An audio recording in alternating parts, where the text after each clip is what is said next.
হাওড়ার অভিজাত ক্লাবে যুবতীর রহস্য মৃত্যুর ঘটনায় জিজ্ঞাসাবাদের জন্য সোমবার শুভাঞ্জিতার 3 বন্ধু প্রিয়ঙ্কা, রোহিত এবং অভিষেককে ডেকে পাঠায় ডোমজুর থানা।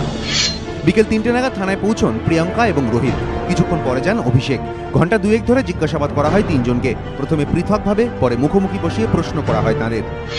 পুলিশ সূত্রে খবর, 3 জনকে জিজ্ঞাসাবাদ করে জানা গিয়েছে শুভাঞ্জিতার কাছে 3টি মোবাইল ফোন ছিল, যার একটি নম্বর তাঁর স্বামী এবং পরিবারের কাছে ছিল, কিন্তু অপর 2টি ফোন নম্বর পরিবারের কারো জানা ছিল না। পুলিশের তরফে জানানো হয়েছে পাসওয়ার্ড দিয়ে লক থাকায় ওই 2টি ফোন এখনও খোলা যায়নি।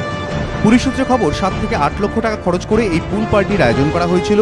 আমন্ত্রিতের সংখ্যা ছিল 400 ছুঁই। রবিবার শুভাঞ্জিতার মৃত্যুর পরও ভাটা পড়েনি উন্মাদনায়। সন্ধ্যে 7টা নাগাদ শুভাঞ্জিতাকে অ্যাম্বুলেন্সে করে নিয়ে যাওয়ার পর পার্টি চলে রাত 9:30 পর্যন্ত। ময়নাতদন্তের রিপোর্ট বলছে শুভাঞ্জিতার মৃত্যু হয়েছে জলে ডুবে, তাঁর পাকস্থলীতে মদ মিলেছে।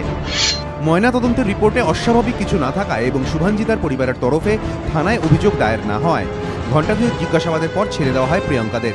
যে বাউন্সার শুভাঞ্জিতাকে জল থেকে তুলেছিলেন তাঁর পাশাপাশি থানায় ডেকে জিজ্ঞাসাবাদ করা হয়েছে বাকি বাউন্সারদেরও। প্রিয়ঙ্কার দাবি, শুভাঞ্জিতা পার্টিতে একবার তাঁর কাছে পুলে নামার ইচ্ছা প্রকাশ করেছিলেন। প্রিয়ঙ্কা তাকে বলেছিলেন পুলে নামলে অবশ্যই সুইমিং কস্টিউম পরে নামতে। প্রিয়ঙ্কার দাবি, শেষমেশ শুভাঞ্জিতা পুলে নেমেছিলেন কিনা তাঁর জানা নেই। উদ্যোক্তাদের একাংশের মতে পার্টিতে এত জোরে গান চলছিল যে কেউ চিৎকার করলে তা শোনা সম্ভব নয়। কিন্তু প্রশ্ন উঠছে, পার্টিতে 400 জন এবং পুলে কমপক্ষে 50 জন থাকা সত্ত্বেও কেউ শুভাঞ্জিতাকে জলে তলিয়ে যেতে দেখলেন না। এ কি সম্ভব? রাজস্বী দত্তগুপ্ত ও ময়ূর ঠাকুর চক্রবর্তী, এবিপি আনন্দ।